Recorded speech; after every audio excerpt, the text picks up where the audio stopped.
ಮುಖ್ಯಮಂತ್ರಿ ಸ್ಟಾಲಿನ್ ಅವರ ಮಗ ಇವ ಈ ಹಿಂದೆ ಒಂದು ಹೇಳಿಕೆ ಕೊಟ್ಟಿದ್ದ, ಸನಾತನ ಧರ್ಮ ಡೆಂಗ್ಯೂ ಮಲೇರಿಯಾ ಇದ್ದಂಗೆ ಅಂತ. ಅದಕ್ಕಾಗಲೇ ಅನುಭವಿಸಿ ಈ ಸತಿ ಎಲೆಕ್ಷನ್ ಅಲ್ಲಿ ಸೋತೋಗಿದ್ದಾರೆ, ಸುಣ್ಣಾಗಿದ್ದಾರೆ.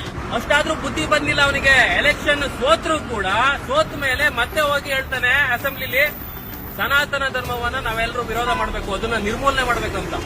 ಅಸೆಂಬ್ಲಿಲೇ ಹೇಳಿಕೆ ಕೊಟ್ಟಿದ್ದಾನೆ, ಏನಂತ? ಸನಾತನ ಧರ್ಮವನ್ನ ನಿರ್ಮೂಲನೆ ಮಾಡಬೇಕಂತ. ಅದಕ್ಕೆ ವಿಜಯ್ ಕೂಡ ಧ್ವನಿಗೂಡಿಸಿದ್ದಾರೆ. ಆದ್ರೆ ಅವನನ್ನ ನಾವು ಬಿಡ್ತೀವ ಸನಾತನಿಗಳು? ಖಂಡಿತವಾಗ್ಲೂ ಬಿಡೋದಿಲ್ಲ. ಅವನ ದರ್ಪವನ್ನ ಇಳಿಸುವಂತ ಕೆಲಸವನ್ನ ಮಾಡ್ತೀವಿ. ಈಗೇನು ಅವನು ಅನುಭವಿಸಿದ್ದಾನೆ, ಇದು ಸದ್ಯಕ್ಕೆ ಅವನೇ ನಿರ್ಮೂಲನೆ ಆಗ್ತಾನೆ, ಅವ್ರ ವಂಶವೇ ನಿರ್ಮೂಲನೆ ಆಗುತ್ತೆ. ಆ ಕಾರಣಕ್ಕೆ ಇವತ್ತು ನಾವು ಅವನಿಗೆ ಚಪ್ಪಲಿ ಸೇವೆ ಮಾಡ್ತಾ ಇದ್ದೀವಿ. ಸನಾತನ ವಿರೋಧಿ ಹೇಳಿಕೆ ಇದೆಯಲ್ಲ, ಅದನ್ನು ಖಂಡಿಸಿ ನಾವು ಅವನ ಒಂದು ಭಾವಚಿತ್ರವನ್ನು